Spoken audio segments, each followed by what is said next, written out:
সেদিনের রাতটা ছিল খুব ব্যস্ত। নার্স একের পর এক নবজাতককে সামলাতে সামলাতে ক্লান্ত। দুটি একই রকমের কম্বল, একই রং, একই মাপ। আর ঠিক সেই ক্লান্তির মধ্যে ঘটে গেল একটা বড় ভুল।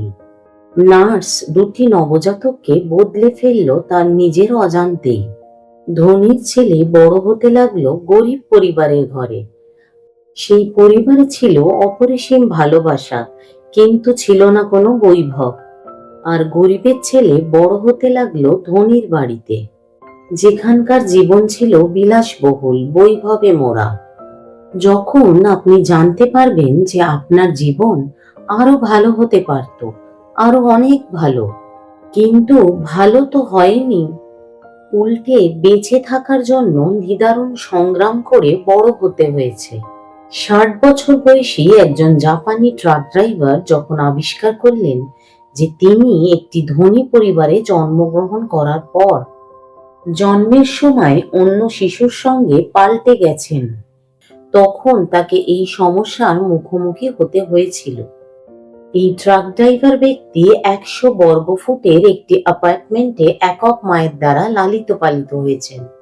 একটি আদালত রায় দিয়েছে যে হাসপাতালটি এই বিশৃঙ্খলার ঘটনা ঘটিয়েছে তাকে উচ্চশিক্ষা অর্জনের সুযোগ থেকে বঞ্চিত করে মানসিক যন্ত্রণা দেওয়ার জন্য তাকে প্রায় 38 মিলিয়ন ইয়েন, আনুমানিক 2.3 কোটি টাকা দিতে হবে।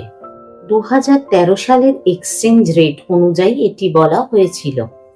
ধনী পরিবারে তার জায়গায় বেড়ে ওঠা ছেলেটি একটি রিয়েল এস্টেট কোম্পানির সভাপতি হয়েছেন। ট্রাক ড্রাইভারটির আসল বাবা মা তাদের 4 ছেলেকে, যার মধ্যে এই ঝামেলায় জড়িত ছেলেটিও ছিল, তাদেরকে বেসরকারি উচ্চ বিদ্যালয় এবং বিশ্ববিদ্যালয়ে পাঠিয়েছিলেন। Truck driver junior high school থেকে স্নাতক হবার পর একটি ছোট ওয়ার্কশপে চাকরি পান।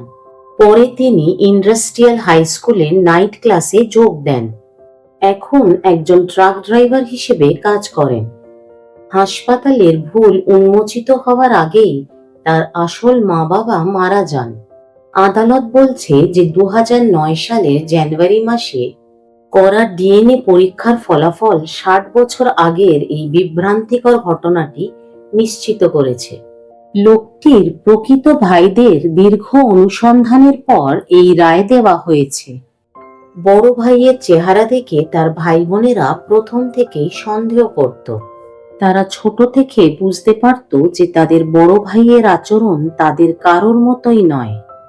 আদালতের রায় অনুযায়ী এই ব্যক্তি 1953 সালের মার্চ মাসে টোকিওর সুমিদা ওয়ার্ডে সান ইকুকাই হাসপাতালে জন্মগ্রহণ করেন।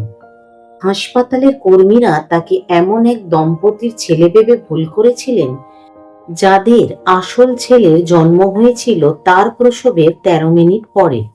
1950 সালে লোকটির বাবা মারা যাবার পর তার মা তাকে এবং 2 প্রকৃত ছেলেকে সরকারি সাহায্যে বড় করে তুলেছিলেন। এক সাংবাদিক সম্মেলনে ট্রাক ড্রাইভারটি বলেছিলেন যে তিনি ঘড়ির কাঁটা পিছনে ফিরিয়ে আনতে চান।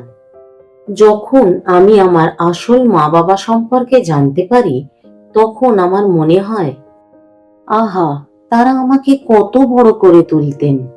কিন্তু পুরো জীবনই সকল সুযোগ সুবিধা থেকে বঞ্চিত হওয়ার পরও ট্রাক ড্রাইভারটি এই প্রক্রিয়ার মধ্য দিয়ে এত দয়া এবং নম্রতা দেখিয়েছেন যে অনেক লোক তার প্রতি সহানুভূতি প্রকাশ করেছে।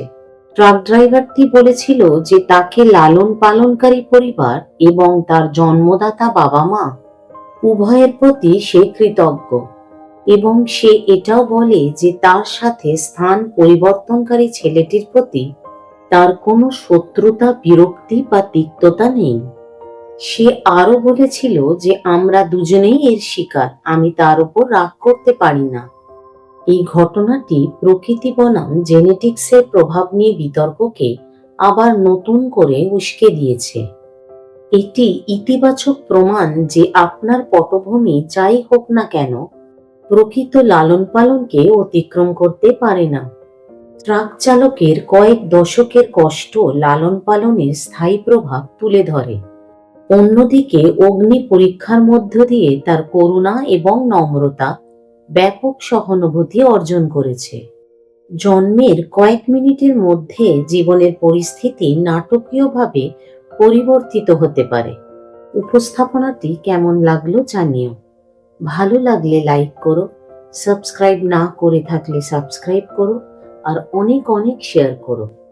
সকলের মঙ্গল কামনা করে আজকে এখানেই শেষ করলাম।